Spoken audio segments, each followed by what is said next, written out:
Hi நண்பர்களே, இது சனா சேவை மையம் யூடியூப் சேனல். படித்து வேலையற்ற இளைஞர்களுக்கு மாதம் 1000 ரூபா உதவித்தொகை தமிழ்நாடு அரசு கொடுக்குறாங்க. இதுக்கு எப்படி விண்ணப்பிக்கலாம், என்னென்ன ஆவணங்கள்லாம் தேவை அப்படிங்கிறதான் இந்த வீடியோவில் நம்ம பார்க்க போகிறோம். நம்ம சேனலில் சப்ஸ்கிரைப் பண்ணாதவங்க சப்ஸ்கிரைப் பண்ணிக்கங்க. படித்து வேலையற்ற இளைஞர்களுக்கு மாதந்தோறும் 1000 ரூபா தமிழ்நாடு அரசு வழங்கிட்டு வராங்க. இதுக்கு தமிழ்நாடு வேலைவாய்ப்பின்மை உதவி திட்டம் அப்படிங்கிற பேரில் இந்த திட்டம் செயல்பாட்டில் இருக்குது. கடந்த 2006ஆம் ஆண்டு இந்த திட்டம் தமிழ்நாட்டில் தொடங்கினாங்க. அதாவது படித்து வேலை வாய்ப்புக்கு செல்ல முடியாமல் இருக்கிற சூழல்ல ஒரு சிறிய உதவித்தொகையை தமிழ்நாடு அரசு வேலை வாய்ப்பற்ற இளைஞர்களுக்கு வழங்கிட்டு வராங்க. இந்த திட்டத்தின் கீழே விண்ணப்பிக்கும் நபர்களுக்கு அவர்களது கல்வி தகுதியின் அடிப்படையில தான் மாதந்தோறும் உதவித்தொகை அவங்களோட வங்கி கணக்கு அனுப்பிட்டு இருக்காங்க. பொது பிரிவு இளைஞர்களுக்கு SSLC, அதாவது 10வது தோல்வி அடைஞ்சிருந்தா அவங்களுக்கு 200 ரூபா வழங்குறாங்க. அதாவது 10வது தேர்ச்சி அடைஞ்சிருந்தா அவங்களுக்கு 300 ரூபா கொடுக்குறாங்க. 12ஆம் வகுப்பு பாஸ் பண்ணியிருந்தா 400 ரூபா கொடுக்குறாங்க. இதே டிகிரி பாஸ் பண்ணியிருந்தா 600 ரூபா கொடுக்குறாங்க. மாற்றுத்திறனாளிகளா இருந்தா 10வது வரை படித்தவர்களுக்கு 600 ரூபா கொடுக்குறாங்க. 12th பாஸ் பண்ணியிருந்தவங்களுக்கு 750 ரூபா கொடுக்குறாங்க. அதே போல பட்டப்படிப்பு படிச்சவங்களுக்கு 1000 ரூபா, மாசத்துக்கு 1000 ரூபா கொடுக்குறாங்க.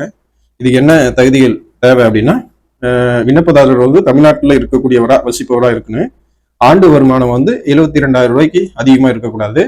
அதே போல எந்த நிறுவனத்திலையும் அவர் வேலை செய்பவரா இருக்கக்கூடாது.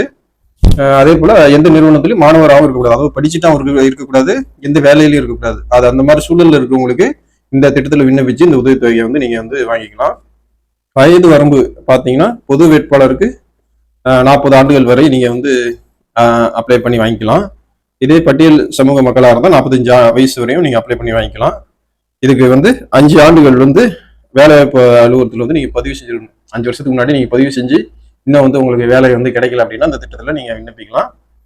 அதான் அதே மாதிரி எந்த பள்ளியிலையும் கல்லூரிலையும் நீங்க மாணவராகவும் இருக்கக்கூடாது, அதே போல எந்த வேலையிலையும் இருக்கக்கூடாதுங்கிறது இதுல அடிப்படை தகுதியா சொல்றாங்க. இதுக்கு எப்படி விண்ணப்பிக்கலாம் அப்படின்னு பார்த்தோம்னா, தமிழ்நாடு வேலைவாய்ப்பின்மை உதவி திட்டத்திற்கு விண்ணப்ப படிவம் மூலமா மட்டுமே தான் விண்ணப்பிக்க முடியும். ஆன்லைன்ல விண்ணப்பிக்க முடியாது.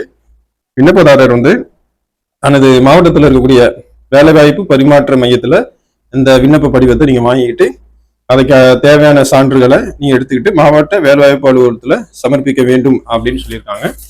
இந்த திட்டத்துல சேர்வதற்கு என்னென்ன ஆவணங்கள் தேவை அப்படின்னு பார்த்தோம்னா, அடையாள சான்றுகள் ஏதாவது ஒன்று கேட்பாங்க. உதாரணத்துக்கு Aadhaar card, ration card, passport, PAN card, இதுல ஏதாவது ஒன்று நீங்க கொடுக்குற மாதிரி இருக்கும். இருப்பிட சான்று, ஜாதி சான்று, உங்களுடைய பாஸ்போர்ட் அளவு புகைப்படம், இதெல்லாம் உங்களுக்கு தேவைப்படும். அதே போல வங்கி கணக்கு புத்தகம், மருத்துவ சான்றிதழ், மாற்றுத்திறனாளிகளா இருந்தால் அதுக்கான அடையாள ஆவணங்கள், இந்த ஆவணங்கள்லாம் கொடுத்து நீங்க விண்ணப்ப படிவத்தை வாங்கி பூர்த்தி செஞ்சு இந்த ஆவணங்களை இணைச்சி மாவட்ட வேலைவாய்ப்பு அலுவலகத்தில் கொடுத்து பதிவு பண்ணிட்டீங்கன்னா உங்களுக்கு இந்த உதவித்தொகை, அரசாங்கம் வழங்கக்கூடிய உதவித்தொகை வழங்கப்படும். நீங்க படிச்சு முடிச்சுட்டு வேலைவாய்ப்பு பெற்று இருந்தீங்கன்னா இந்த திட்டத்தில் நீங்க பயன்பெறலாம். நண்பர்களே, இந்த தகவலை ஷேர் பண்ணுங்க, நம்ம சேனலை சப்ஸ்கிரைப் பண்ணுங்க. நன்றி.